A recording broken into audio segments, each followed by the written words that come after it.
మన బీసీ కుల సంఘాల జేఏసీ చైర్మన్ కుందారపు గణేష్ చారి గారు 2 నిమిషాలు మాట్లాడారు.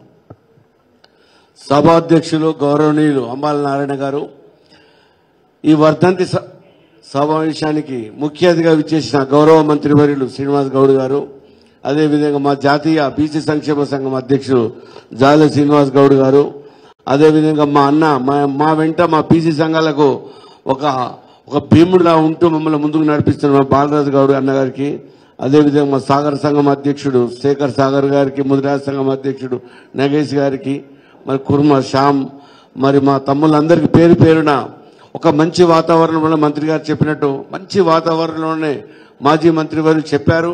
నిజంగా చెప్పాలంటే అన్న ఇప్పుడు మా సీనన్న అన్నట్టు అన్న మంత్రిగా ఉన్నప్పుడు ఏ సమస్య ఉన్నా మేము వెంబడి వద్దాము, ఏదున్నా మా సమస్యను సాల్వ్ చేయాలని అడుగుదాం. అప్పుడు ఒక బీసీల మంత్రి పదవి, బీసీల మంత్రిగా మా అన్ని కులాలకు అండగా నిలవడం మహనీయుడు మన సీనన్న. నిజంగా చెప్పాలంటే నేను అది చెప్పనీక వచ్చిన సీనన్న అంటే మాకు చాలా గౌరవం. మేము విశ్వబ్రాహ్మణ కమ్యూనిటీకి ఏ సమస్య వచ్చినా కానీ మాకు అన్నకే పోయి చెప్పుకునే వాళ్ళం. అట్లా అన్ని జాతుల వరకు అండగా నిలబడడం మన సీనన్న. ఇవాళ గల్లీ నుంచి ఢిల్లీ వరకు బీసీ సమస్యల గురించి మా సీనన్న జాల శ్రీనివాస్ గౌడ్ కూడా మరి మొన్న ప్రధానమంత్రి గారు పిలిచారు, ఇక్కడ బీసీలు ఏ విధంగా అభివృద్ధి చెందుతారని చెప్పి.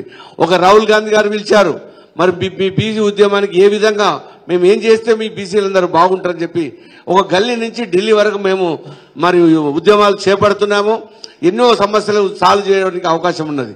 మరి గౌరవ మంత్రి వారు మరి సర్దార్ సర్వాయి పాపన్ అంటే మాకు చాలా గౌరవం. నిజంగా నా క్లాస్మేట్, నాకు ఒక సోదరుడు ఉండేవాడు మా ఊర్లే, అతని పేరు కూడా పాపే గౌడే. ఈ మధ్యనే ఒక సంవత్సరం చనిపోయాడు నా ఫ్రెండ్.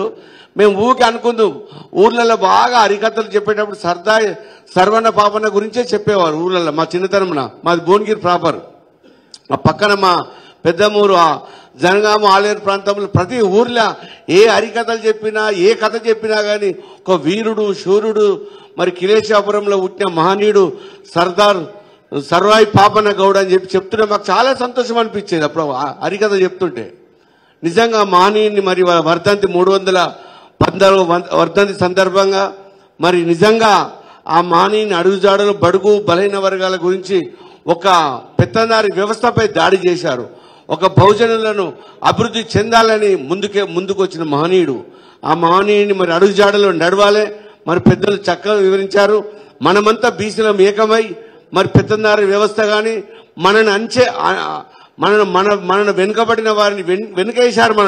మనం ఇప్పటి నుంచి వాళ్ళు వెంటబడవలసిన అవసరం ఎంతైనా ఉంది, వెనుకబడేసిన వారి వెంట పడవలసిన అవసరం ఎంతైనా ఉందని చెప్పి సెలవు తీసుకుంటా. జై బీసీ, జై విశ్వకర్మ. ధన్యవాదాలన్న. జాజుల సీనన్న కానీ మన కుందారపు గణేష్ ఇచ్చారన్న కానీ వాళ్ళ సందేశం